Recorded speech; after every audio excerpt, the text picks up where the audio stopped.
Yeah, and there we are. We're recording again. All right, fabulous. Okay, so when you're going to move, welcome back, everyone. We're now on to agenda item 5, which is the waste provision post 2024. Thank you to all those officers who stuck with us for the last one or have just joined us. Welcome. Right, so I'm going to hand back over to Janine, who I think you're going to give us not a presentation, but a little talk about what's going on. Thank you very much. Marvellous. Thank you so much, Chair and Scrutiny Committee. I'm going to give a little introduction to this, and then I'm going to hand over to Zach Shell to take us through the report in a bit more detail, and then we're happy to answer questions then, Chair, if that's okay with you on this item. So what this report Scrutiny is going to do really is looking at the arrangements for a waste contract service post 2024. And the reason for this, of course, is that our current waste collection recycling contract ends in March of 2024. And what is clear is that at the moment, the current contract has performed very well against national standards across Wales. However, the difficulty that we are facing, unfortunately, is that there are a number of real uncertainties linked to any future waste service contract. And these are set out in the report, but if you bear with me, I just want to go through them very quickly because I know Zach is going to go through them in far more detail. So what we do know is that, what we do know is that there is uncertainty. There are unknown future Welsh Government recycling targets, and this is directly linked to 2030. I mean, currently we have a target of 68% or at and around that level. Or 65%, and we're there or thereabouts, but we don't know what the future recycling targets will look like. We also don't know the impacts of this extended product responsibility legislation. So basically what this is, for instance, packaging in the food industry, which will assist us in our recycling rates, because we can only go so far.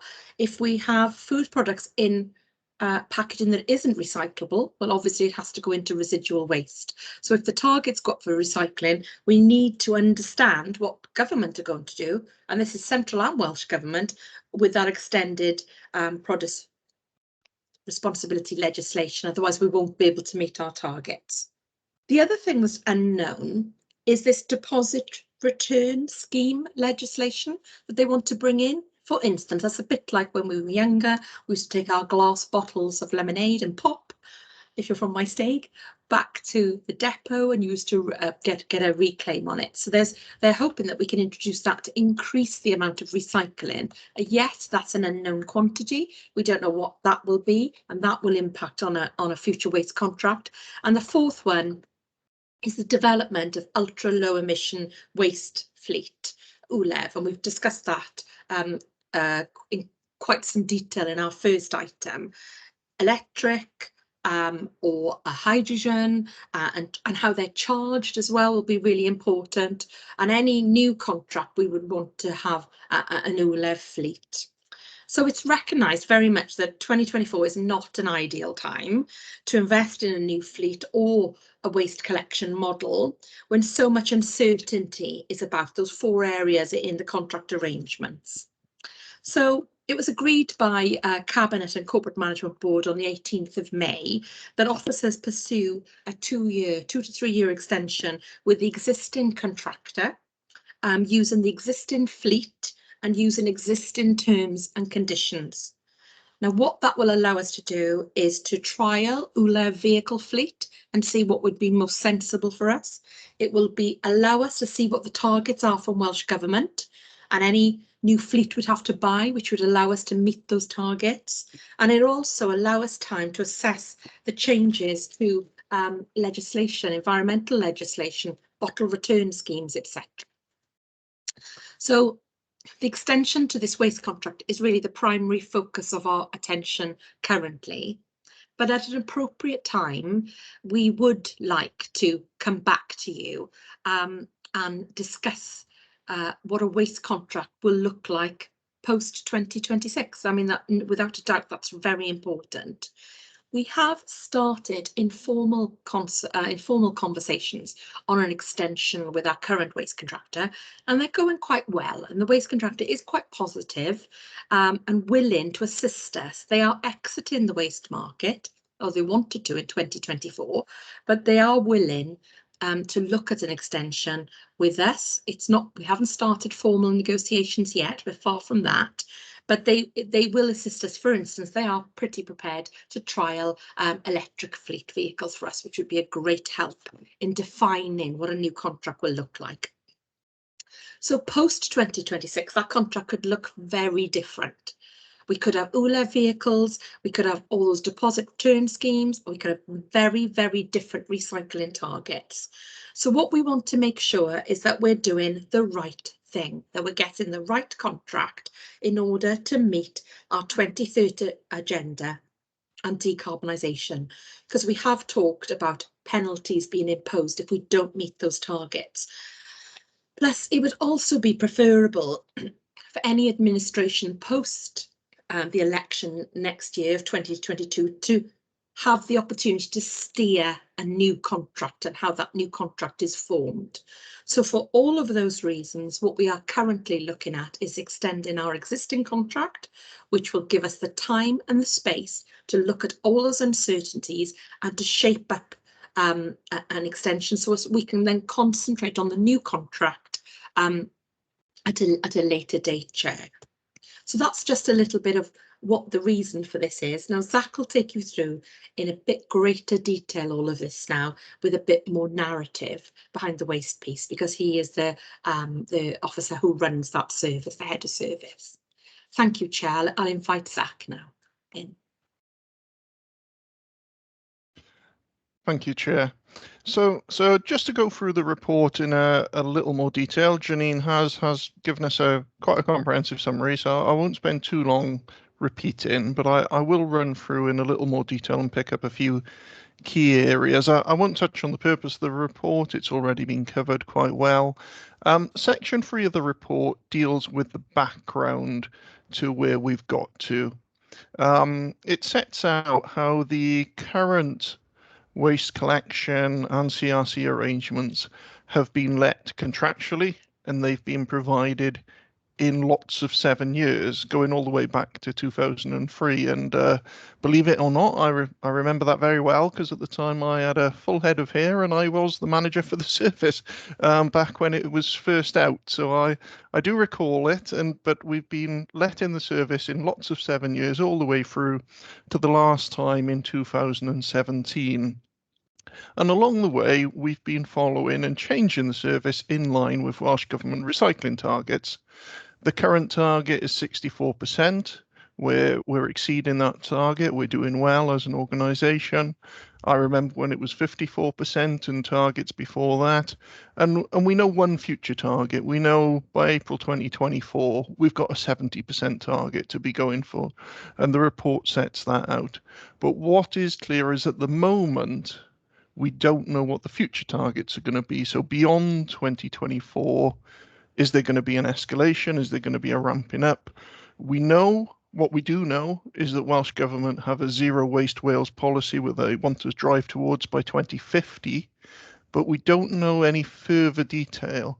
And there could be a change. I mean, point 3.4 of the report touches on alternative measures. Thus far, Welsh Government have really been setting recycling-based percentage targets that are based on tonnages. That could change in future. There is some criticism of the measures that are used at the moment. It can drive poor behaviours, and I'll give an example of that. Garden waste recycling. One of the easier, not cheaper, but one of the easier ways for any local authority to drive up its recycling percentage is it could provide a garden waste service to every householder for free. A number of authorities do that throughout Wales.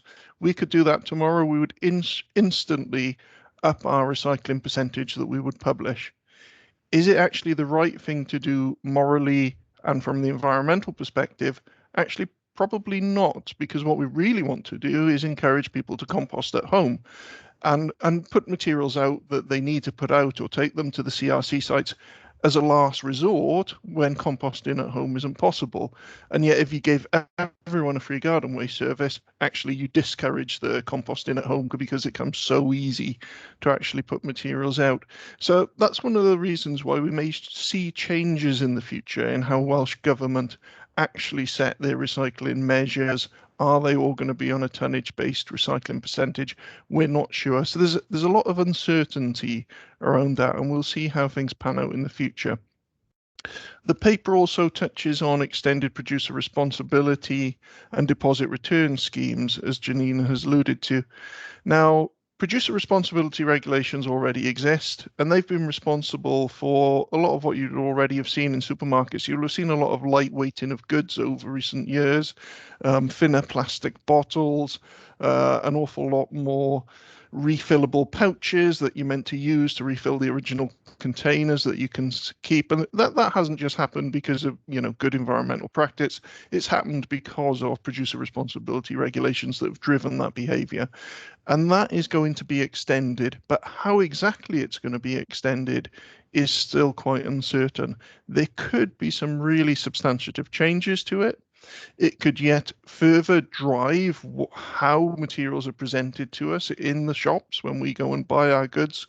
It could also change how we're paid as an authority. We could end up being currently funding is central. It could be that actually money from producers comes to us directly to actually contribute to the recycling services that they provide on their behalf. The idea being if they actually had to carry the burden of some of the cost, it would further encourage better packaging practices. So we're going to see a lot of changes, and what that means is we don't quite know what the composition of what's put out at the curbside is going to look like in the future. Deposit return schemes are being consulted on. Now, those could come in a variety of forms. They could come in forms where you take materials back to the shop, to some sort of return bank, and get your deposit money. And that means you might not put materials out at the curbside that previously you would have put out at the curbside. It could mean that actually you just scan an item and put it in the container outside your house in the way that you always have.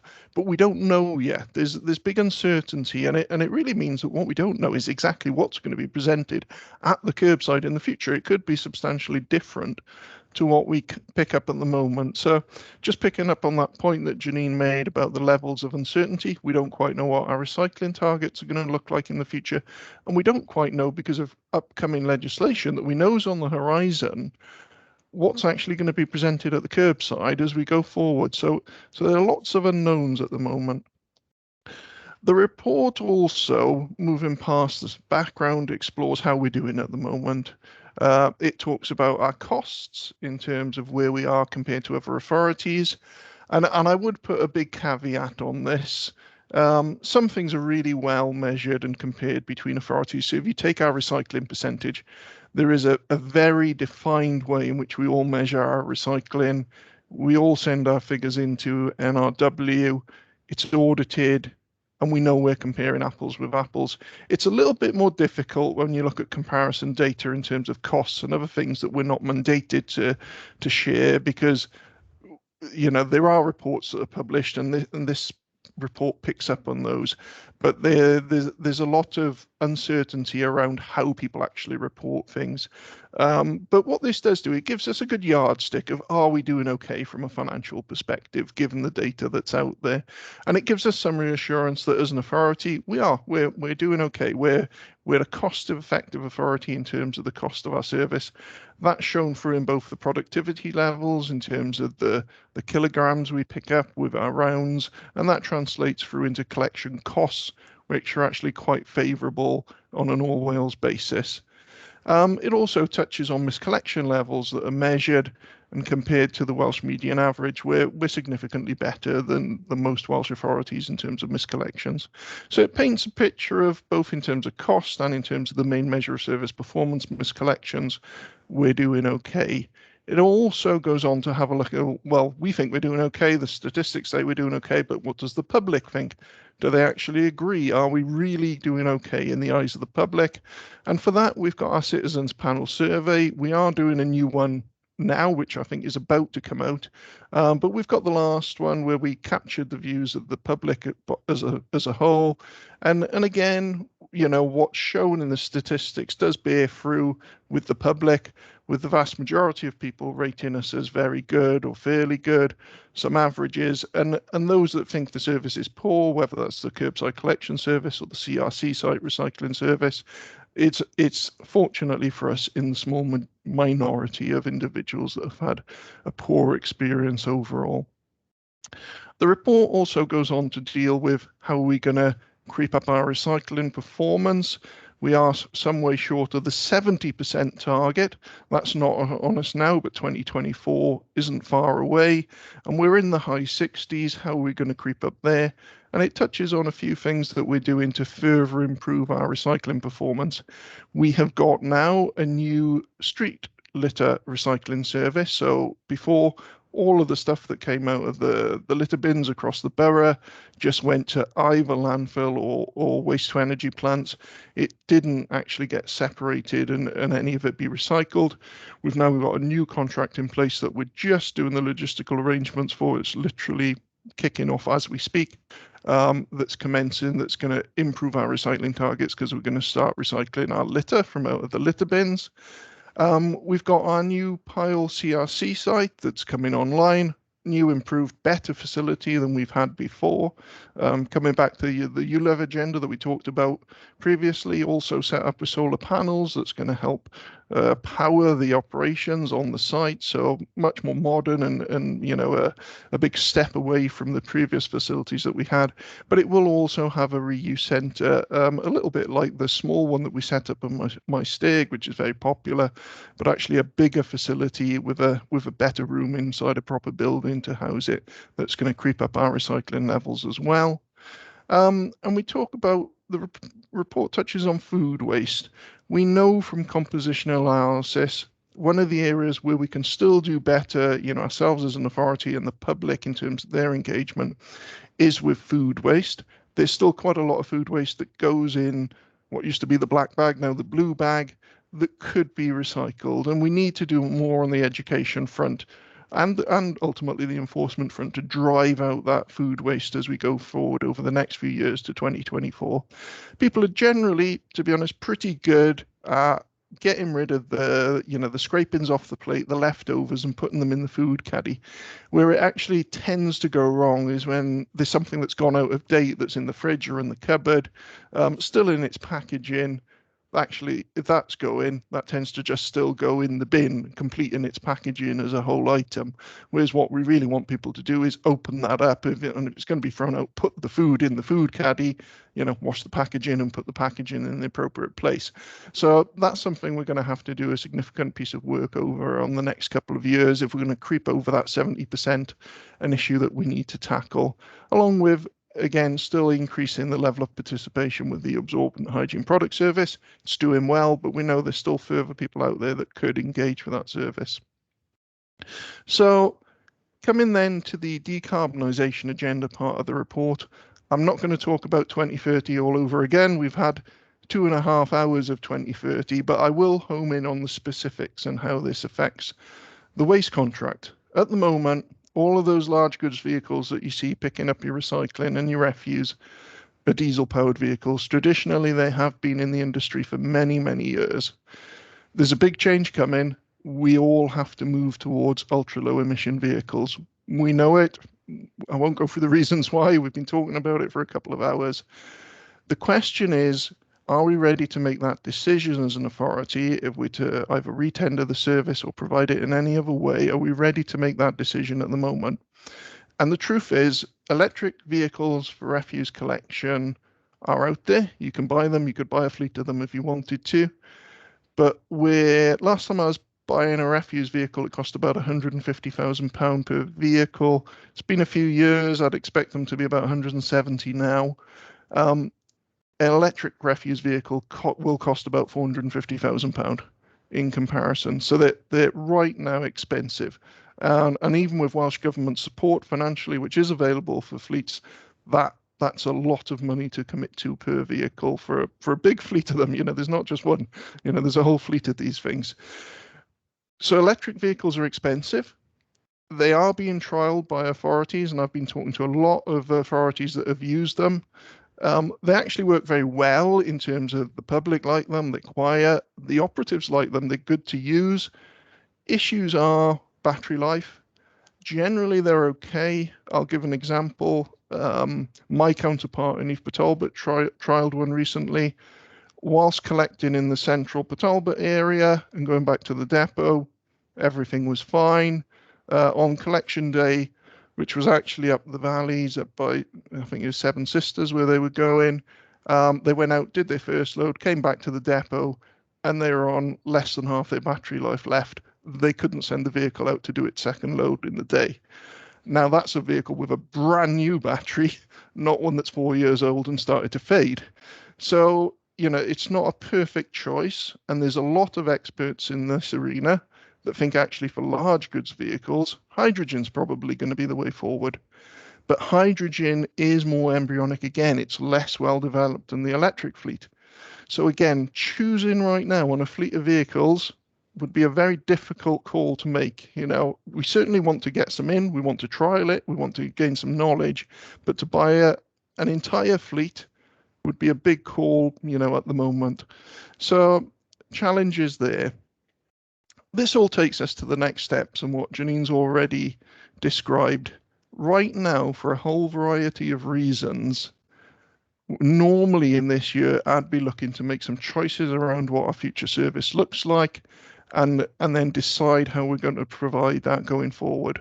But right now, we have Welsh Government targets about recycling that we don't know where they're going to be in the future. We don't know how quickly they're going to ramp up or exactly what they're going to look like. We've got upcoming environmental legislations that means we don't quite know what materials are going to be presented at the curbside and what materials might disappear out of the stream or change as a result of that change in legislation. And we also have a developing ultra-low emissions vehicle market that we absolutely know we need to commit to, and we do need to change our vehicles to an ultra-low emission vehicle. But now's not necessarily the best time to make the decisions around which way to go on that. Effectively, if you bought an electric fleet as well as being expensive, you could end up buying effectively the Betamax of the LGV world that, you know, is superseded by VHS in a few years' time, so to speak, for those that remember the reference.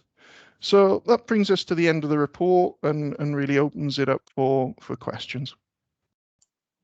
Fabulous, thank you for that, Zach.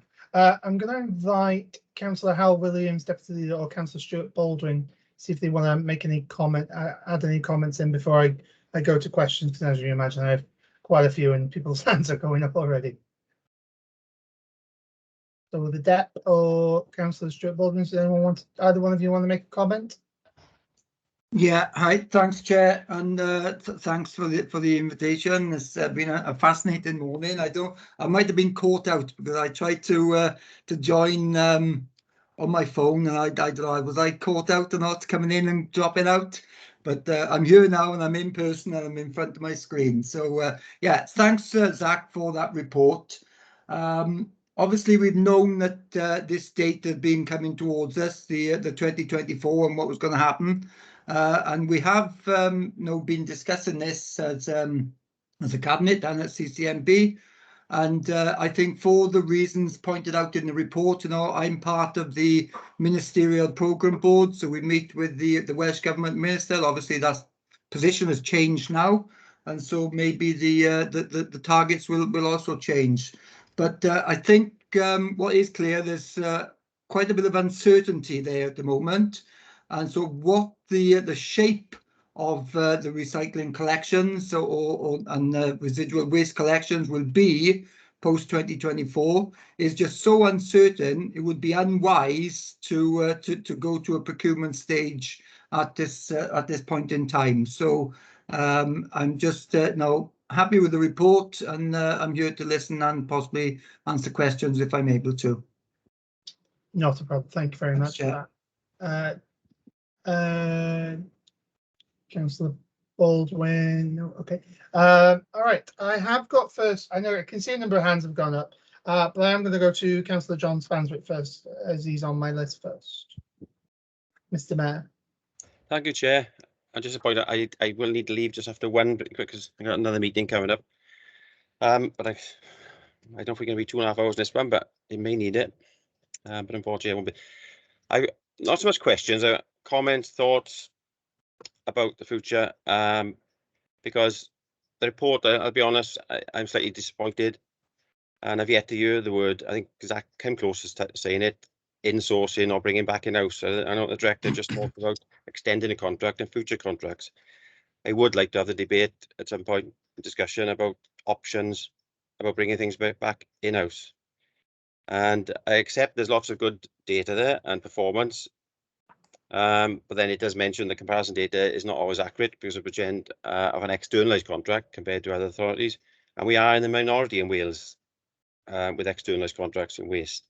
So, and the performance figures collection are great, but a lot of that needs to be given a big thank you to the public who've taken part. They're the ones who have made the figures work.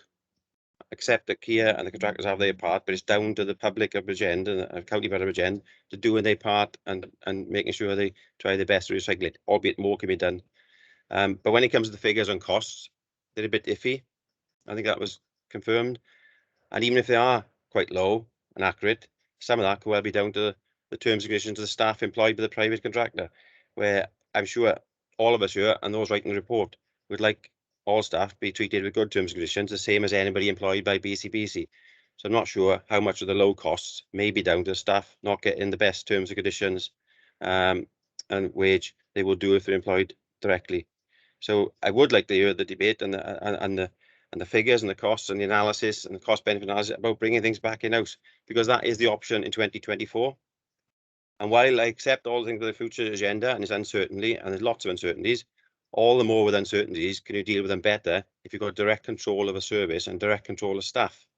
So the arguments, I do not see them swaying up in strength towards continuing a contract, where we have the option to acquire the vehicles in 2024. So we could carry on with those vehicles, because if we carry on, extend the contract, Kia are going to carry on the vehicles. So we could just take over the vehicles. We own the depot in Tondy. We have the agreement with MREC. So there's lots of arguments for bringing it back in-house, but I haven't heard any of them. I'm only hearing one side of the story, unfortunately. And it needs further discussion. The citizens panel I mentioned, and it shows their various sort of percentages for what people think. And you can look at it two ways. It says 39% fairly, very good, but there's almost 50% that are only fairly good on average. Is that acceptable? I'm not sure. I'm not sure that Kia and outsourcing this contract is the way forward. And there's many arguments can be given for bringing it back in-house, and I've yet to see that. The fleet technology, I accept that. We can't go investing in technology now. But then we have the option to acquire the vehicles, as I've just said, in 2024, and they would last another couple of years because we're expecting Kia to make them last another couple of years. So why can't we do that in-house? The report goes on. I mean, Cabinet and CMB have agreed to discuss it further, but I still would like to see the detailed analysis of bringing it back in-house, having direct control with all the uncertainties. Surely the easiest way to deal with uncertainties is when you have direct control of vehicles, a fleet and staff. I'll say no at this point, Chair. Thank you for that, Mr. Mayor. I'm Councillor Stuart Baldwin, Cabinet Member. You've got your hand up. Do you want to take this one first before I bring in anyone else? If you're okay with that, Chair, that'd be great. And I suppose it's just to say that it's not to say that those discussions are not going to happen. It's just at this moment in time, this report is to talk about the fact that we are seeking or potentially seeking an extension to the current contract to allow us to look at what is going to be the best options going forward. So nobody is saying that in-house isn't an option. It's just that we haven't been able to look at the wider options at this moment in time to allow us to come up with a different response. John did touch on the figures there. 85% of people asked in relation to this contract considered us to be average and above. I think when it comes to waste, if somebody gives you an average grading, then it isn't necessarily great, but at the end of the day, I'll take an average over a poor or a very poor. And considering it's a service that often gets knocked by the public, 85% saying we're average and above is pretty good going as far as I'm concerned. Can we do better? Yes, we can, of course. But the whole idea of today and this report is to bring to Scrutiny 3 the fact that this is just about us extending the contract and not to look at the wider stuff at this moment in time. Then, when we look at the wider implications, then obviously that can come to scrutiny as well, and there will be wider discussions. But I just hope that just sets it in the current context of what today is about, so that we don't get too distracted on the idea that we are just trying to change things and just extend the contract and not considering what our future options and obligations are to the members of our communities. Thank you, Chair. Thank you, Councillor Baldwin. Zach, did you want to come back and mention anything, or? No, I think the cabinet member has covered that really. It's from an officer's perspective, you know, that recommendation would be about future discussions about, you know, the bigger picture discussions around how we could provide the service long term, both in terms of the model of the service and how it's provided. All of that for ourselves at this moment is a debate for the future. What this report is really looking to do is really explore all of the reasons why there's so much uncertainty, that right for now the best thing and most straightforward, easiest thing to do to buy us some more time to consider properly the effects of what's coming is to just do a short stopgap extension, given that all of the data says things are okay at the moment. So. No problem, thank you for that, Zach. Mr. Mayor, did you want to come back? Very briefly, Chair, only to say that scrutiny request when this report, and we've got a while waiting to have this report, was about the future of the waste management in Bridgend, to look at all the options. I don't see why we can't, why the discussions cannot take place now and over the coming months, because that was what scrutiny was looking for, was to have that discussion, have that debate and scrutinise all the options. Sounds like now we're not going to have those options and that debate.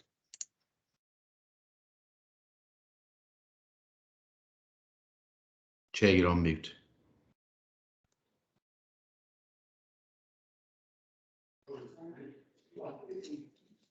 Chair, you're on mute.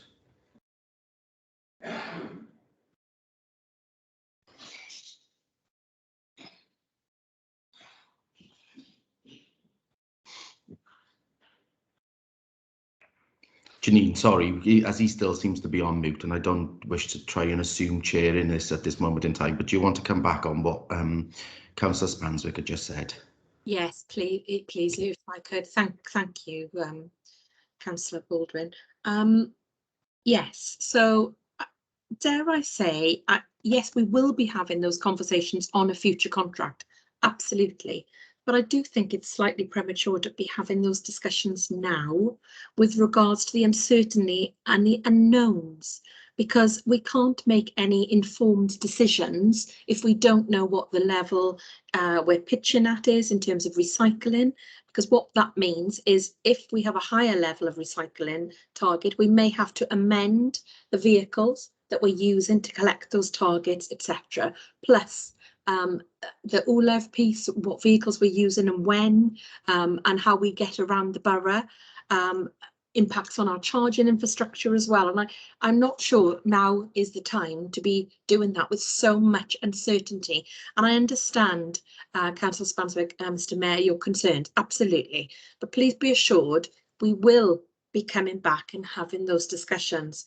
We're not having them currently, because what we're doing, there's so much uncertainty. We're going to do an extension, which then buys us the correct amount of time to work through all those options that you mentioned, all of them, and to make sure we get the right contract for the future.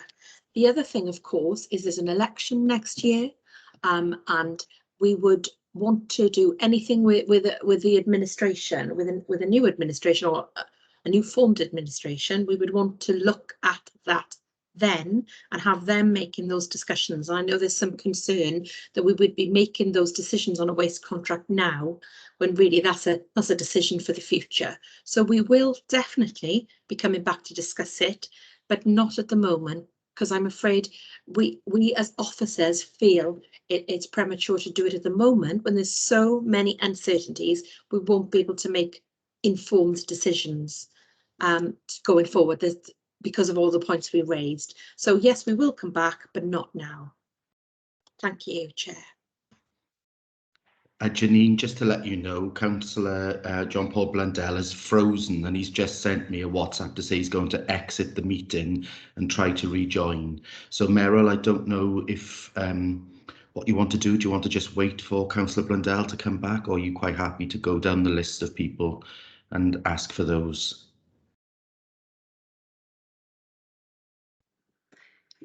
There seems to be some technical problems because Yeah. although we couldn't hear the chair, he was showing us his mic was open. So as you say, he's frozen. Shall we take the next questions from Councillor David Edwards? He's next on the list. Okay. Yes, thank you, Meryl. And thank you, Stuart. I don't want to deviate from the report. Obviously, it's comprehensive enough. However, the report does mention future service performance and our current service performance. And I just wonder whether officers and Cabinet are aware of the changes that will take place in July of next year. Welsh Government is bringing in legislation whereby local authorities will have to enforce pavement parking as opposed to the police enforcing it now. This, as Zach will know, will have massive impacts on the Kia wagons being able to access quite narrow streets. Personally, it's a major problem in my ward, and I have had one area where they went 3 weeks without a pickup because they couldn't access the street. Local authorities should be indicating locations where pavement parking is permitted and traffic regulation orders put in place. Can I ask, please, if we are aware of that, and if we are going to put traffic regulation orders in place, when will local members have sight, ward by ward, of where the regulations will be permitted and where they won't be? Thank you.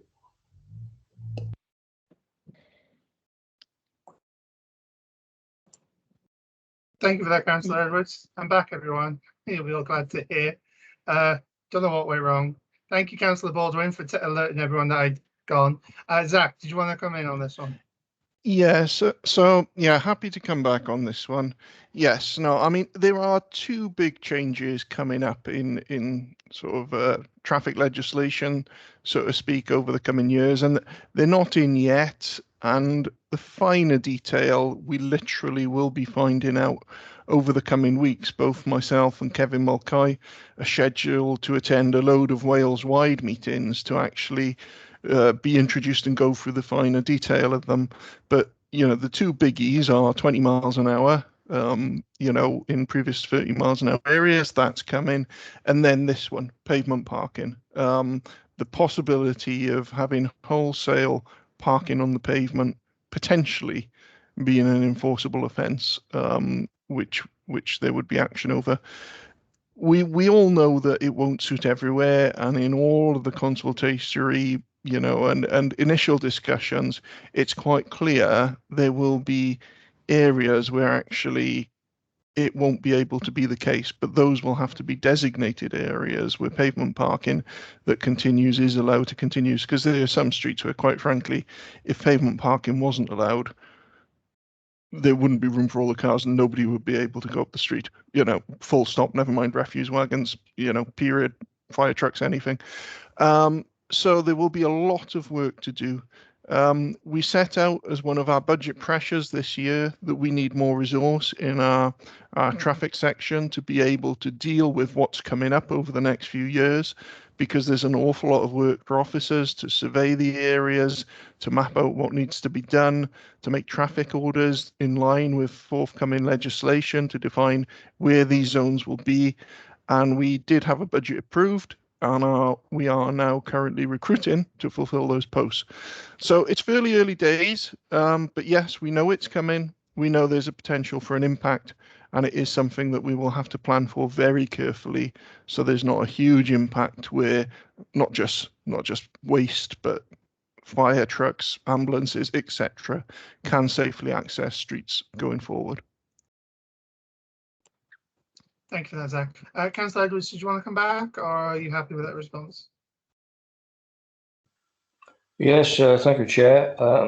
Yes, just glad that officers are aware, and the impact, as Zach knows, through some of the telephone conversations we've had, can be very, very difficult. And I just hope that we will get someone out on site around the borough, identifying these streets in the shortest possible time, and perhaps a report could come back to this committee at some point in the future. Thank you, Chair. I'm sure that's something we can look at, and we'll look at put it on for the forward work programme probably after the election.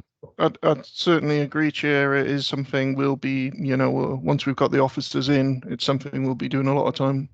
A lot of time and energy is going to be going into this agenda, those two topics, and there will certainly be future reports that will be coming forward on them. Fabulous, thank you for that, Zach. Chair, mind if I just very, very quickly on that, and that obviously just goes to as well, not just in relation to the pavement parking that's coming in, but the sheer size of the trucks that we use at this moment. Irrespective of this pavement parking issue, we know there are still issues around the size of trucks going into particular areas as well. So just obviously making sure that we're all aware of those and that we can make sure that they are considered as well. Thank you. Fabulous, thank you for that, Councillor Baldwin. Councillor Nora Clark, I have you next. Thank you, Chair. I wanted to come back to the point that Zach made regarding residents placing food in their blue bags and the strides that the County Borough have made to educate residents regarding this. And possibly, some have already gone out. I'm a bit amazed that it hasn't been, tackled in a big way before, really. I walk from my home every day down to the village, Nottage Village. And obviously one of those days is waste collection days. And I can't tell you how many bags I see that have been broken open by seagulls because they know there's food in them. And surely, we could get Kia to knock down an address and write to those residents, because it happens quite a lot in Porthcawl.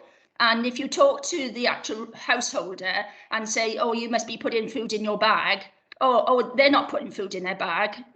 And of course you can't argue that point at all. But it happens quite a lot. It's strewn all over the road, and you can't expect the waste collection guys to pick it up, and why should they? But I am surprised that if we can't be working with Kia to sort of try and alleviate this problem, then we're not doing enough, I don't think. Thank you. Thank you for that, Councillor Clark. Zach? Yeah, happy to come back on this. I think what the report touches on, and what maybe I can go into a little detail, is that has got to be one of the areas of focus over the next few years. For us to get to 70%, never mind the littering issue, with our statutory target of 70% recycling, we really do have to tackle that one, and we'll have to bring in a range of measures. I'd say working with Kia to identify repeat culprits, will be one of those measures going forward. Right now, though, it's such a big issue, it's across the board. There wouldn't be much point in trying to identify individuals, and it needs to be a little bit broader. We've done a number of recycling campaigns targeting food in the past, and they have been successful because we've done some before and after measurement of what people are putting out. And if we do a campaign, it does make a difference. So we know we need to do some targeted campaigns around the food. We need to ramp that up over the next couple of years, possibly add in some enforcement, and then as the councillor alluded to, maybe then targeting specific individuals that still fail to comply. But it is still an issue, and to be fair, people are engaging with the food recycling service. They are using the caddies. It's not like it's completely ignored. And when they first came out, there were an awful lot of people that didn't engage with the food caddy recycling at all. It was perceived as being smelly. They didn't like it, and it wasn't sort of well embraced. And in fairness, that was was one of the big changes when we went to the 2-bag rule. It encourages a lot of people, because of the smaller amount of capacity, it encouraged a lot of people that weren't recycling their food previously to start doing it. But it's this, you know, it's this still packaged stuff that's just easy to throw out, and you know, obviously in some cases just general laziness with regard to that food. It's still the worst area. Well, let's not think of it as the worst area. What is this? The best opportunity to drive up our recycling levels further. We know it's there. The good thing is we know it's there, because if I was looking at a 70% target and I thought, well, I don't know where we're going to get it from, we're all doing everything we can, then we'd really be in trouble. But actually, we know where we can go. We know there's an opportunity to drive more food out of the bags. And yes, we'll be needing to use a range of measures that will include education, working with the contractor, and ultimately some sort of enforcement measures, you know, as the fallback to really drive out that food recycling for those that still aren't fully engaging with the food service. Thank you for that, Zach. Councillor Clark, did you want to come back, or are you okay? Yeah, yes. If I could just come back on what Zach has mentioned. Obviously, we must have an idea of you know, residents that have got a caddy. I reiterate what Zach mentioned about when the blue bags came in. There were a vast, and may I say a vast number of people that actually applied for those brown caddies because they didn't have one in the first place, and then realized that they needed to have one. But you know, we could be easily targeting those that we know have not applied for one or haven't got one, you know, to push that the quantity of food waste up. But I thank Zach for what he said, and I'm pleased to see that going forward that you know, every area of food waste, collecting the food waste, will be tackled. Thank you very much. No worries, thanks for that, Councillor Clark. Okay, so I've got Councillor Alex Williams next with his little hand up. Yeah, thanks, Chair, and thanks to Janine and Zach for the report.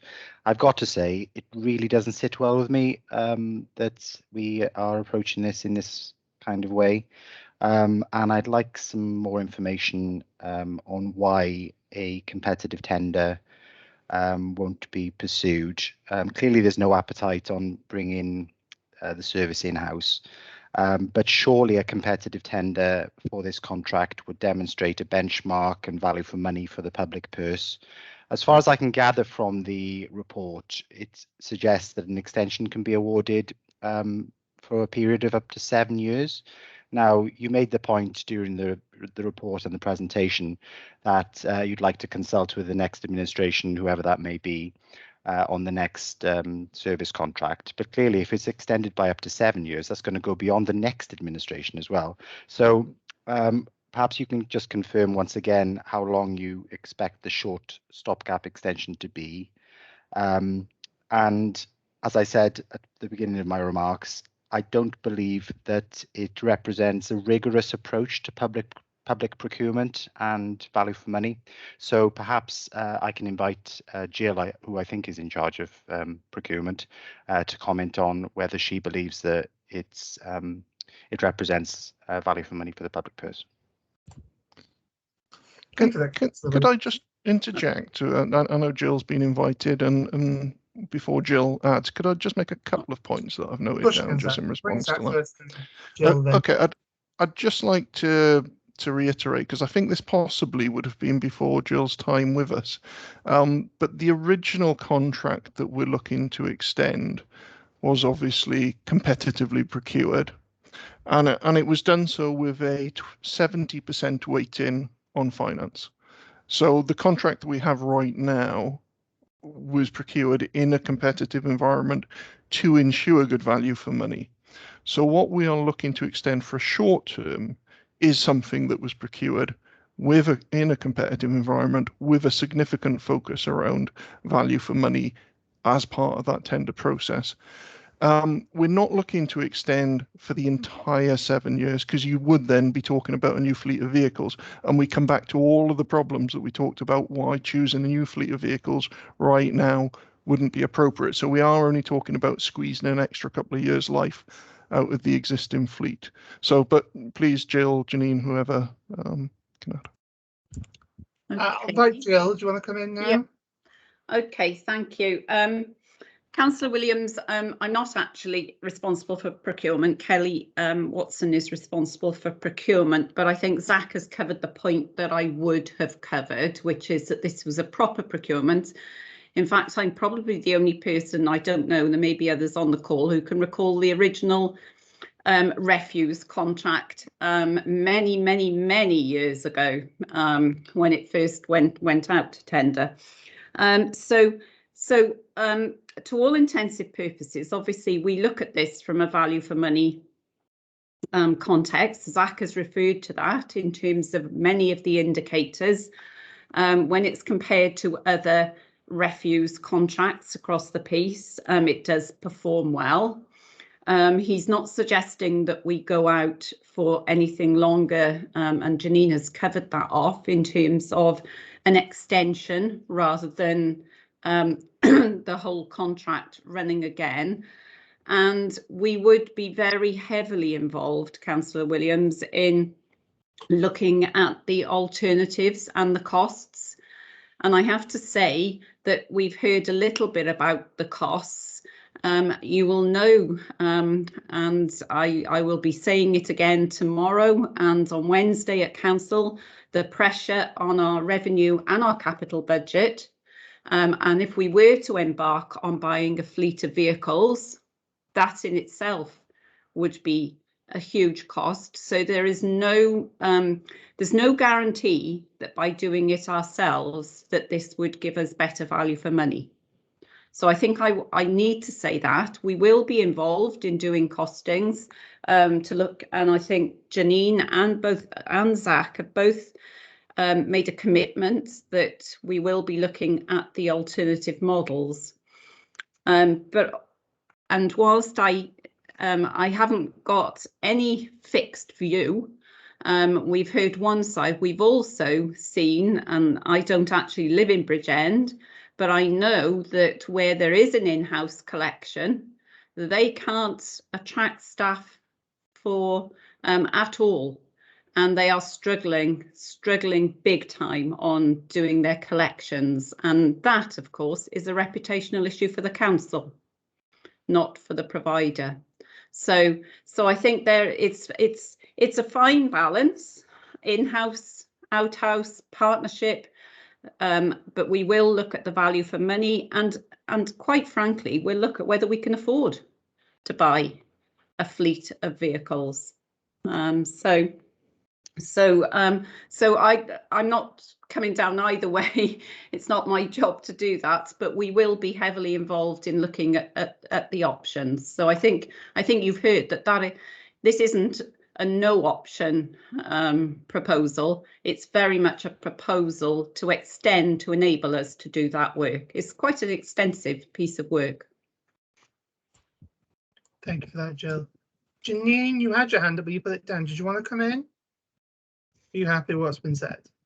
I think I'm fairly happy with what's been said, Chair, but just to assure you, this is an extension, as they've both said, and then we will look at alternative methods and contract forms, and if need be, we will go to a procurement if a procurement option is the way we want to go. And I say if need be, because if we made decisions to do alternative forms such as bring in-house, we wouldn't do a procurement, obviously, but well, we procure vehicles, but if we were going out for a replacement for the current waste contractor, absolutely we would go to another full procurement. We'd have to for a contract of this size.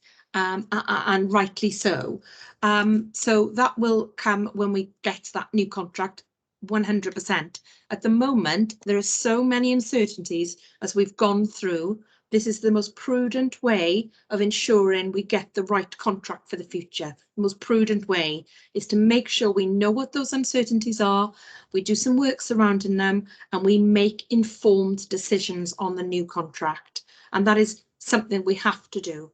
And then we will procure it in the right way. So assurances on that will be done. Chair, thank you. Thank you for that, Janine. Councillor Alex Williams, did you want to come back? Or If you don't mind, briefly, Oh, I Chair. don't mind. Yeah, Zach mentioned that the original contract with Kia was procured with value for money in mind, but I'm just asking whether, how do you know that value for money is in mind, or it represents value for money rather, come 2024? Surely you need an additional procurement. Jill mentioned that it was sort of a choice really between what Councillor Spanswick said, bringing it in-house or Kia, but surely outsourcing the contract to a number of providers would allow the local authority to benchmark it against private contractors. So I'm just not convinced by the need for contract extension rather than going out to full procurement, to be honest with you. And I believe a competitive tender to the private sector would be more appropriate than just extending the contract. But if it were to be the case that you extend the contract, then can you give some guarantees of what that stopgap would be? Because in the report it says up to 7 years. It doesn't really provide any timescale of what that stopgap you wish for it to be. So can we have some further clarification on that? Janine, or Zach, Janine, you had your hand up. Do you want to go first? Yeah, thank you, Chair. The intention is for no more than 2 years if we are truthful, because we think that'll give us enough time to get to the bottom of the uncertainties and to work through and to go out to procure a new contract if that's the preferred option. It certainly won't be longer than that, and the reason for that is the existing vehicles that we have with Kia. We know that we can use them for a further 2 years. We know the lifespan is good for that period, but we wouldn't want to push that contract any further, and we don't think we will need to, because by then we're hoping that we'll have a lot of the answers and be able to make informed decisions, have those conversations with Cabinet and colleagues, have those conversations with yourself as Scrutiny, and then decide the way forward and make that procurement. It certainly won't be 7 years. That's not the intention here. The intention is to just get over the uncertainties, work our way through, and then look for a new contract. And I think that's set out in the report, actually. It does say 2 years in one of the paragraphs of the report. Thank you. Just for clarity, Janine, it says 2 to 3, just to give some little bit of flexibility. And absolutely, it's based around the life of those vehicles. 2 years would be okay. 3 years, starting to push it any more than that, and those vehicles would be falling apart, and we wouldn't get rounds completed, and that would affect the public. So yeah, absolutely, it's governed by what we could get out of the existing fleet. Okay, thank you for that, Zach and Janine. Councillor Alex Williams, did you want to come back again?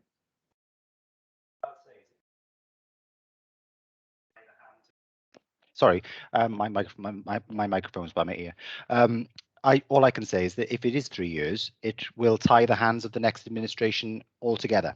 So, if it's up to 2027, then, we have a new election in 2022. It'll tie the hands of the whole administration. So that doesn't sit well with me at all. Okay, thank you for that, for your point there. Councillor Stuart Baldwin, you put your hand up. Is it in response to Councillor Williams, or? It's just to seek clarity. It's just to issue some clarity in relation to a statement that Councillor Alex Williams said in relation to the fact that it was clear there was no appetite to in-source the service. I think just to be very clear on it, it's not that there isn't an appetite for it. We haven't looked at those options at all yet. So we couldn't determine whether there is an appetite to in-source or to continue to outsource, because we have to continue to look at all the options available to us and then be able to make the decision on the best way forward. Okay, thank you for that. There's still hands up. Janine, did you want to come back in? Or is it a legacy? No. Okay, fabulous.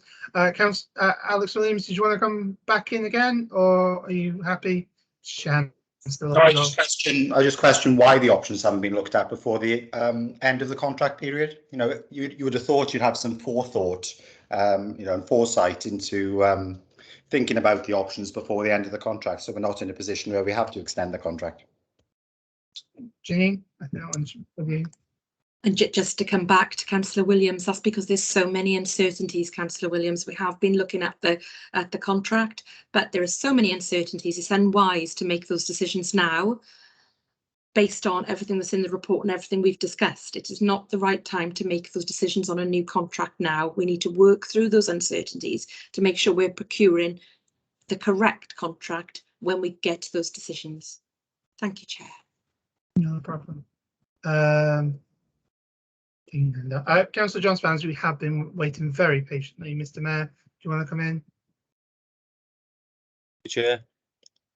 Yeah, and thanks to Councillor Baldwin and Cabinet Member then for confirming that options are of in-house and any other options, whether it's an arms length company, are still on the table.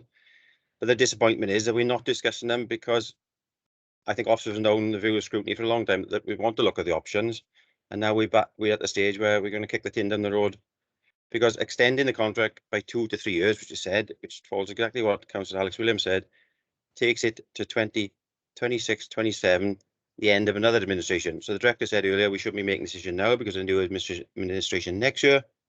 There'll also be a new administration about to go in if we extend the contract.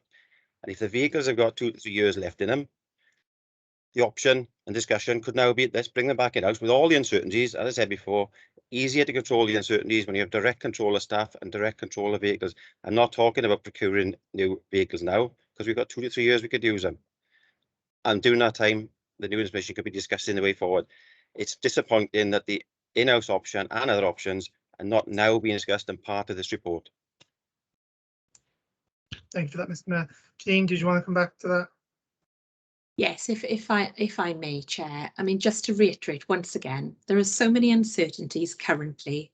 It would not be an informed decision to discuss those options now, because we have nothing to benchmark a new contract on. If we don't know what our targets are for recycling, what the return bottle scheme, what environmental standards would be, and what an ULEV fleet would look like. So it's premature. We can't have those discussions now.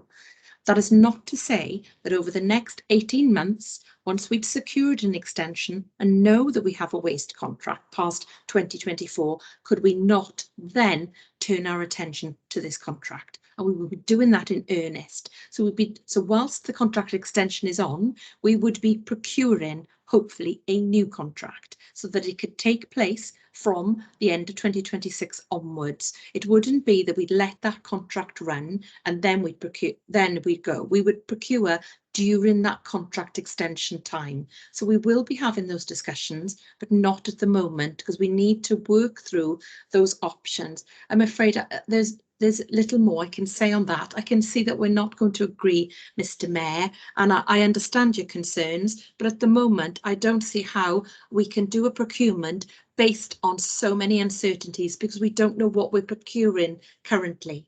What would we procure when we don't know some of those measurable details? So the only option currently is to extend the existing contract, work through those uncertainties, get to a position where we're comfortable that we've gone through all of those risks, and then have those conversations about what a new contract will look like. Will it be insourced? Will it be outsourced? We'll have those discussions with you. We'll talk about the merits for new ULEV fleet, what collection methods. Hopefully we'll know from Welsh Government what the target is we're aiming for. Hopefully we'll know by then, within 18 months, those legislative items that are going to come through. The extension gives us the time to get rid of those uncertainties. Then we'll have those informed discussions, and then we will go and procure a new contract. During that time, it won't add longevity. We will do these things concurrently to ensure that they are in place by 2026, when that extension period finishes. So that is at this stage, Chair, that's the best reassurance that I can offer. We're being open and honest with you today. This is what it is. I'm sorry that you feel slightly disappointed, but I wanted to come and give you the truth of where we are in terms of this contract discussion. And I've also committed that we will come back to you and we will discuss that new contract when we're at the right time to do so. When we can come back and tell you about those 4 areas of uncertainty, when we know more about them, we will come back and have an informed discussion about the shape of a contract and how it will look. And it will be done after we secure this extension, just because it buys us that time to be able to do it properly. I think we all know what happened in 2017 when the contract was introduced, and because it was introduced in a very short period of time. But I don't want to go there. We've drawn a line under that. We won't be making the same mistakes going forward. We want to have a more seamless transition, but we also want to honour our 2030 commitments. I don't see now how we could negotiate a new contract currently without knowing about all those variables. And if we negotiated one now, the vehicles would be incredibly expensive because the technology isn't there. It's the same for other authorities across South Wales. So please believe us when we say it is not the right time. Our professional advice to Cabinet is not the right time. We're going to unlock those uncertainties and then we will come back to you and have those discussions. Thank you for that, Janine. Mr. Med, did you want to come back? I'm sorry, very briefly, I just been on a different page. We should have been having discussions before now and now, and I'm not talking about buying new vehicles and understanding uncertainties. And we're either committed to insourcing or we're not. That's all I'm saying. Okay, thank you for that, Mr. Med. Councillor Baldwin, is it on this point? It is, and thank you. And it is, just to be very clear on this, we are making a prudent decision on this to make sure that we are spending public money in the best way. We all know that if we procured a new contract right now or in the run up to the without an extension, then we could be procuring something that there could then be too much slack in the contract post any of the things that we're expecting to be able to be brought in. And the last thing I want to be doing is procuring a contract where we're paying for something to be removed from curbside recycling when it is going to be dealt with in a different way because of the uncertainties that we're still waiting to find out. And the last thing we need to be doing is wasting public money in a time when public money is so short. Thank you. Thank you for that, Councillor Baldwin. Councillor Keith Edwards, did you want to come in? Yes, thank you, Chair, and I thank the officers for the report. I take on board Councillor Spanswick's points. Having listened to the debate, I think I've fallen on the opposite side in thinking that it may not be the right time. Things may change if, as Zach has stated, there's a possibility of these vehicles becoming far cheaper in years to come. Then that's something, if we are prudent, we would have to take on board. I don't know if it's an appropriate question, but what would be the current cost of replacing the fleet? I know you can't give an accurate figure, Zach, but could you give a ballpark figure? I couldn't, but if you know, just to give a flavour, I mean, I know an electric RCV costs £450,000. We have LGVs in total on that fleet is in the region of 20. So, you know, never mind all the ancillary vans, etc., you know, supervisor vehicles, you know, AHP vehicles. So, yeah, you're talking large sums of money, which is why obviously the difference in price between ultra low emission vehicles and diesel vehicles becomes so important to the authority and buying in at the right time. Now, don't get me wrong, Welsh Government are going to be supporting the purchase of ultra low emissions vehicles and making grants available, and we fully want to tap into that. You know, I want to be tapping into that and getting some of these vehicles on board so we can start trialing them, start finding out what are the pros and cons of using them, how well do they work for our area. Our tipping point is down at the MREC, it's not local. How good are the batteries at getting us to and from that location? You know, if hydrogen ones become available on trial, I'll be wanting to jump in on that as well. There's a lot to learn over the next year or two, and we certainly want to see a few of them floating around Bridgend. But an entire fleet at the moment would cost many millions of pounds, and the difference in costs would be millions. So. Thank you for that. So, did you want to come back, Councillor Edwards, or are you happy? No, Chair, I'm happy with that. It's obviously a very expensive exercise and it needs to be done extremely carefully. Thank you. No worries, thank you for that. On my list of previous questioners, I do have Councillor Julia Williams, but is your about passing the buck to the next administration? Has your question been answered effectively for you? Well, actually, I wasn't going to ask my question now. Thank you, John Paul. It's been answered, and I totally agree with Councillor Spanswick on this. I honestly can't understand why we haven't had this discussion 2 years ago, possibly.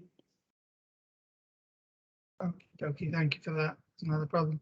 Okay, I have no hands up, although because I'm assuming Councillor Edwards is a legacy hand.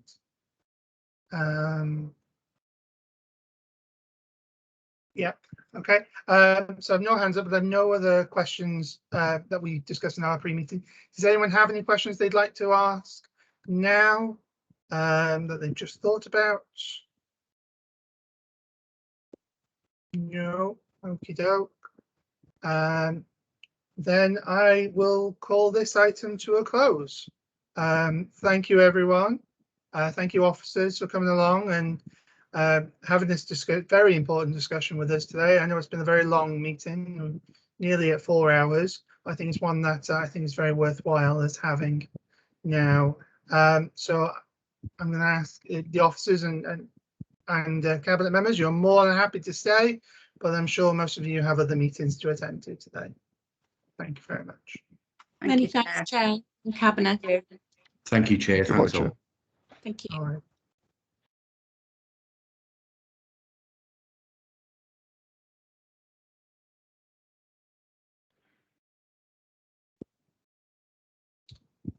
I'm not sure who's trying to phone me, but okay.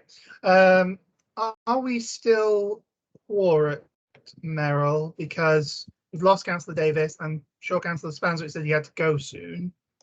Are we still quorate? I think we are. Yeah, we are. Okay, Chair, 25 past or 20 past. Yeah, I got 25. 10. we still call it. We still are. Okay, no other problem then. All right then. So we'll move on to the recommendations then. Councillor Julia Williams, you have your hand up. Yes, I'm probably just jumping the gun, really. You're not in any, you're doing things in order normally, don't you? And I'm just saying we've been, backed into a bit of a corner here. It's going to be all over the papers that the council or the scrutiny have agreed to do this. And I'm not blinking agreeing to do it anyway. I think that they should have thought of this beforehand and discussed this well beforehand, discussed the options, and it's shoddy, I think. And anyway, I just totally agree with John Spanswick, and yeah, we've been left out here, and it's going to be our fault again. It's not going to be my fault anyway, because I'm not voting for it. Thank you, Julia. I'm sure Merrill will make. Sorry, Chair, that I jumped the gun there. No, it's fine. I don't mind people jumping their gun. It's all good. But we will take agenda item 4 first, the recommendations from there, before we move on to agenda item 5. I know that we'll have a lot there, but best not to miss out any good bits that we have from the 2030 agenda.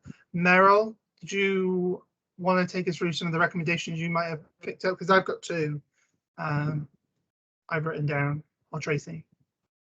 Or am I talking to myself again? Am I on mute? Sorry, Chair. I think my computer is overheating. It's yeah, mine so went as well. We lost everything. Chair, sorry to interrupt, but is this normally recorded? Yes, this is our a public meeting. Even the post meeting. Yes. Yes. Okay. Chair, do you want to tell me yours first? And what I was going to say is there's been obviously it's obviously been like 4 hours of discussion, and members have asked a lot of questions and had responses. But I think it would be better if members want to make a specific recommendation, they bring those out now, because we couldn't go through all of that now, so. Yeah. Well, number 1 I've got is a recommendation that every report that is given to this council has mentions about how it affects our 2030 agenda, how we have the future generations part of it and the financial implications of it, I think also we should have the how it affects our 2030 agenda as well in every report that we get, because I think this is a one council approach, whether it's education, social services, or communities, or finance, or legal, or whatever. I think that's got to be one that's got to be put in there. Chair, I think that's been made by, I forget now, one of the scrutiny committees have made a very similar recommendation, and a response came back to that, that the corporate template would have to be amended, and that is something that's being looked at. It has been recently amended to take on board some of the new legislative requirements, and that the next review of it will be between now and the next annual council. So if you want to word it to that effect, then this is taken on board in the review. Yeah, I think it should be, and if it's going to be done, it has to be done that way. Let's do it that way. Okay. I think our members happy with that one. I'll take silence as a yay.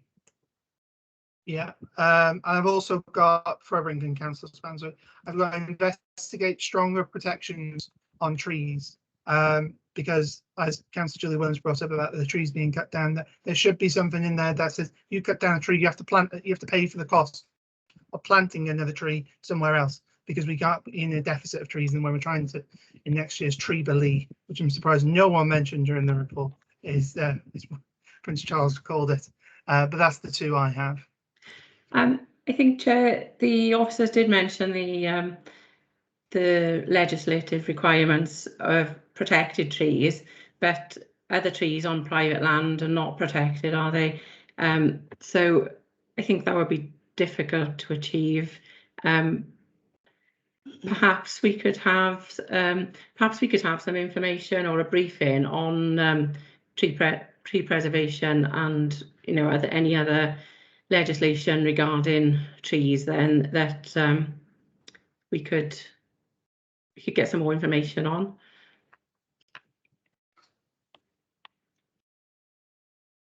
Yeah, that's fine. That's the way we want to word it. That's perfectly fine. Councillor Franswick, Mr. Mayor, you have your hand up. Thank you, Chair. Yeah, and it's on that very point of trees, but there's two parts to it. One about legislation, and I can't say the detailed specifics, but I know our legal section are struggling to deal with cases when people are contravening legislation and cutting trees down. And that's part of, again, the consequences of cuts to what we call the back office, but they're important to deal with what we see in the front line. So if we're going to deal with trees seriously, we need to have legal staff there that can deal with the cases when they need to be dealt with. That's one part of it. And the other part, I would seriously like to recommend, I will recommend that we employ a dedicated tree officer, because we've got one or two officers in countryside, we've got very few in parks, but they all already have their day jobs, and there's loads of great work going on, and the leader said loads of great projects, millions a year on different projects. If we put a small percentage of that to create a dedicated officer to work across the one council approach and with the other, with Valleys of the Coast, Wales in the West, Bridgend College, because they're all trying to do their bit, but they've got their day jobs. It needs this dedicated, serious, committed resource of whatever the type of somebody to go out there, deal with schools, deal with all private sector, and encourage them to plant. And we could announce that as part of a Queen's Green Canopy project commitment, and it'll go on long after the Green Canopy, because that's true future generations work. Somebody dedicated to make sure we keep on planting trees year after year after year. So yeah, that's fine. I'm happy with that as a recommendation. Any other members have any comments on that one or any other ones? Alex Williams. Yeah, thanks, John Paul. It wasn't on that point. However, clearly the Carbon Trust is going to do a baseline, aren't they, of our current carbon emissions. And it'd be, I suppose, useful if we could, after that report is published, have some kind of timescale. So I think I mentioned key performance indicators. So, and Zach did agree with this, but it may be worthwhile just putting it in our recommendations that we do have those KPIs so that we can monitor progress on an annual basis, so that we are on track to meet our target by 2030. Because as I think we all mentioned, 2030 is only 8.5 years away. It's going to be an incredibly difficult target to meet. So perhaps we can monitor it on an annual basis to see whether we're on track. Yeah, I'm perfectly happy with that one. I think it's something that is needed to make sure we are hitting our targets? No one is disagreeing. No one's coming in. Does anyone have any other comments they'd like to make on the 2030 agenda? Any recommendations they'd like to put in? I'm not seeing anyone. So, Meryl, are you happy with those? Yes, Chair, I think we've got them down. We'll process those.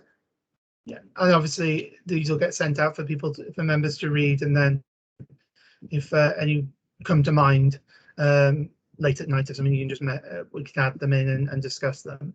That's not a problem. And so now we're going to go on to agenda item 5. And I'm going to watch as all the hands fly up with some recommendations. John, I'm going to bring you in first because you said you got to leave soon. So thank you, Jay. I'm going to have to dash in 5 minutes. I've got a 1:30 meeting. I can't say I'm lost for words, but disappointed. I understand all the reasons the officers put forward and the uncertainties, but those very arguments can be played both ways.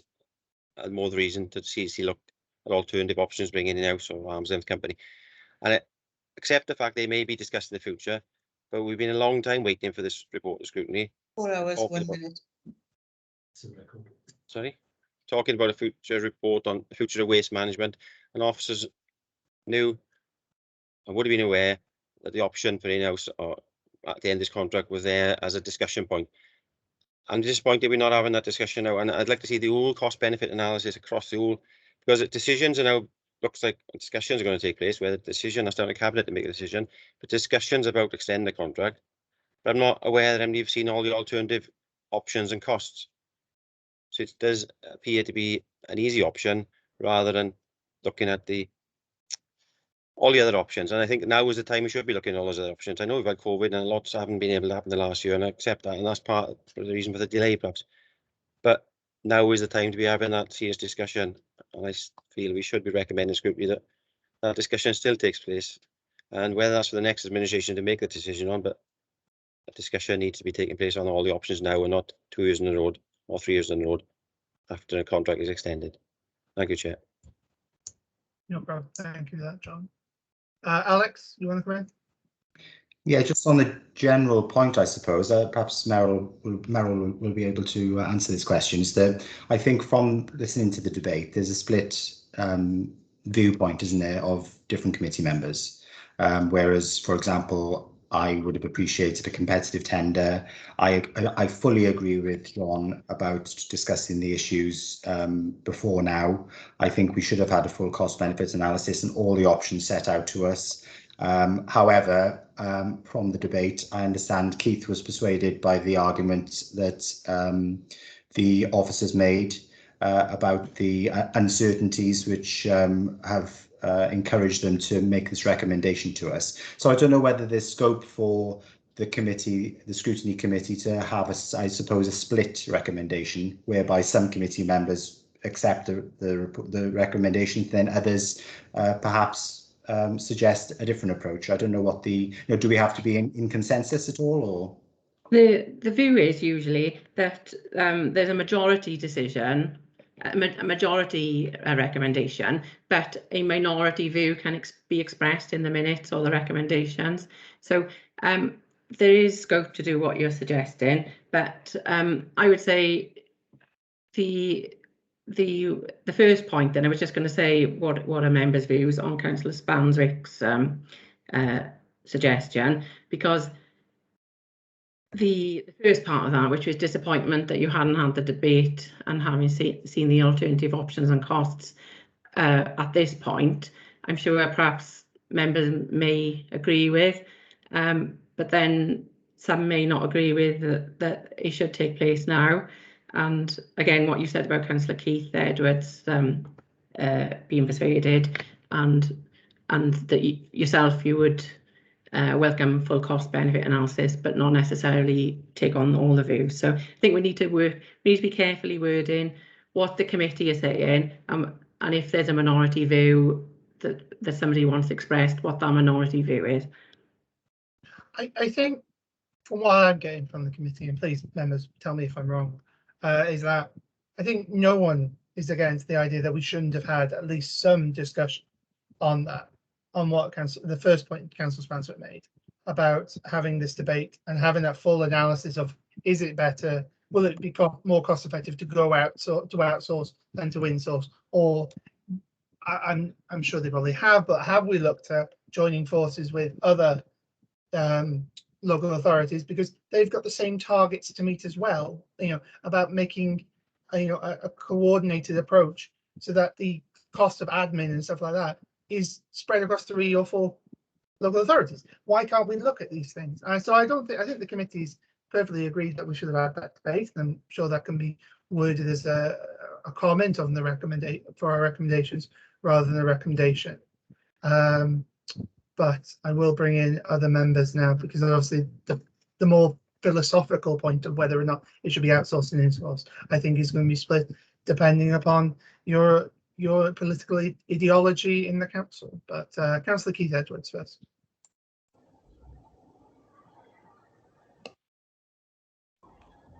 What am I doing there? Sorry. You're on, Keith. If you were on, there you are. Okay, right. Looking at it from all perspectives, and I am not a strong advocate of outsourcing. One of the avenues that we possibly haven't looked at is the possibility of leasing the current fleet for the period of time that they're asking to extend the contract, and that would then give us time to look at the on costs going forward. And if, as Zach Shell says, there is a possibility of these vehicles becoming far cheaper, then it gives us time to look at that. We could in-house with a possibility of leasing. I just wonder whether members think that is a possibility. That's again, that adds into the whole debate about what we should have had. We should have had these conversations prior. For my personal view, I'll bring in Councillor Julia Williams because she's got her hand up. Thank you, Chair. First of all, apologies for leaving my mic on. Somebody asked me how long this meeting had gone on in a very quiet voice, and I said 4 hours and 1 minute. So that was me. I'm so sorry, but I suppose you all knew that.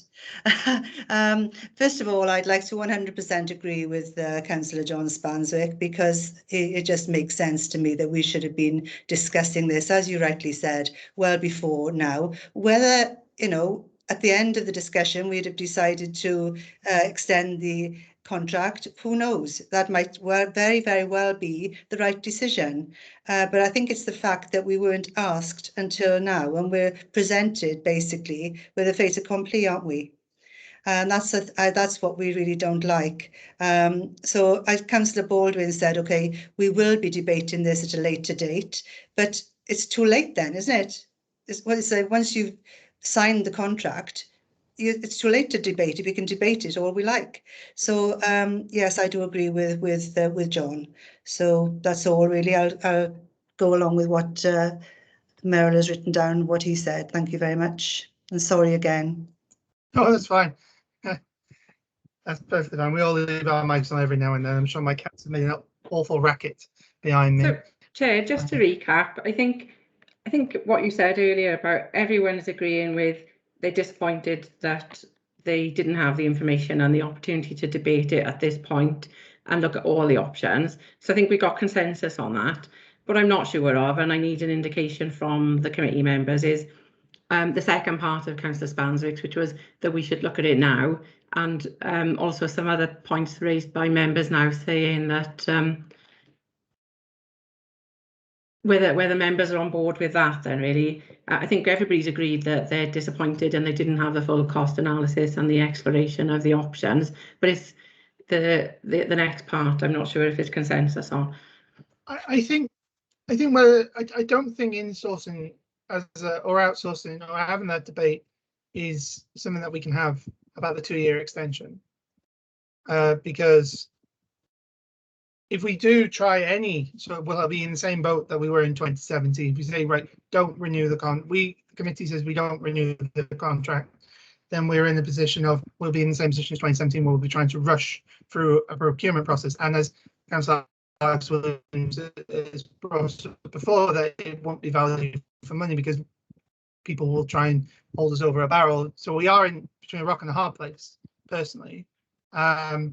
So my thought is we should be having the debate going forward to see what we can do after the 2-year extension, and most assuredly we should be putting in there no longer than 2 years or 3 at the max. Any longer than that, I don't. So are the committee minded to say, you know, to stress that they want to see that information that they haven't had and were disappointed about not having today?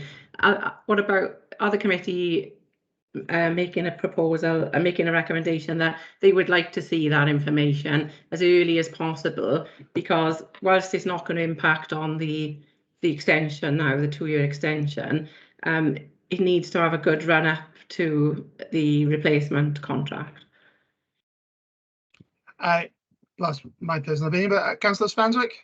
Yeah, I'm definitely going to dash out because I got a meeting waiting, but I just like to make it clear, I'd welcome if we have the discussion, but I could not honestly vote in favour of this moment in time agreeing to a contract extension or the recommendation going forward, because I don't feel they've had the full information. We as a Scrutiny have had all the information to allow us to make an informed decision. So I could not support the current proposal. Well, it's only a proposal I want to enter negotiations. I think the Cabinet will make the final decision. So, but I don't support that proposal as it stands without full information to make an informed decision. And that, thank you, Chair, for your patience. I got a dash. No worries. I think that's, I don't think this, I don't, from what I'm feeling from the committee, and please again tell me otherwise if I'm wrong, that this committee can't recommend they go, because as Councillor Spanswick has said, we haven't got that all information.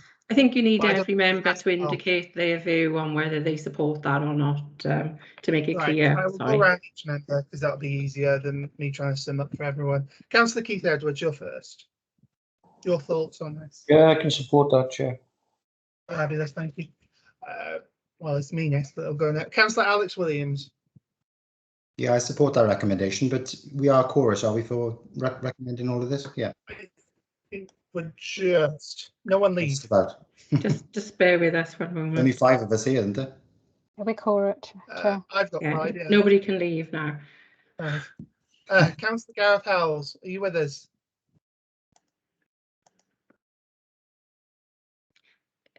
His light has gone off, I think, hasn't it?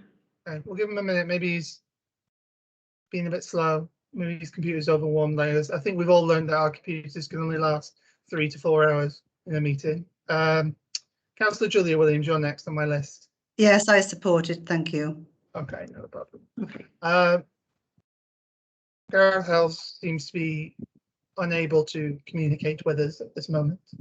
We are for it without him, Chair. And what I suggest is once we formally type up the recommendations, we send them to yourselves and the members present, and deal with it that way. But we are still for it. Okay, thank you. Can I ask a question, Chair, please? Of course you can. And yeah, that is, does this decision get made by Cabinet or full council? I think it's Cabinet. Okay. They distinctly never mentioned it coming to full council. They only ever mentioned it going to Cabinet.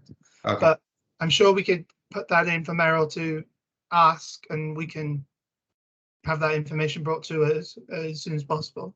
Is that all right, Meryl?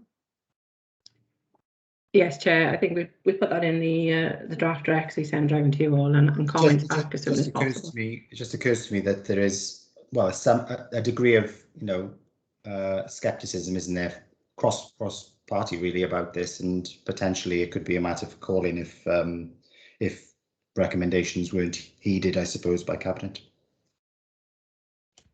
Yes, that is an option. The calling option is indeed something that could happen. We've seen it twice already on a Cabinet decision. So, yes, that is something that could indeed happen. Okay, Chair, clear with that now. Do you want to go on to the forward work programme?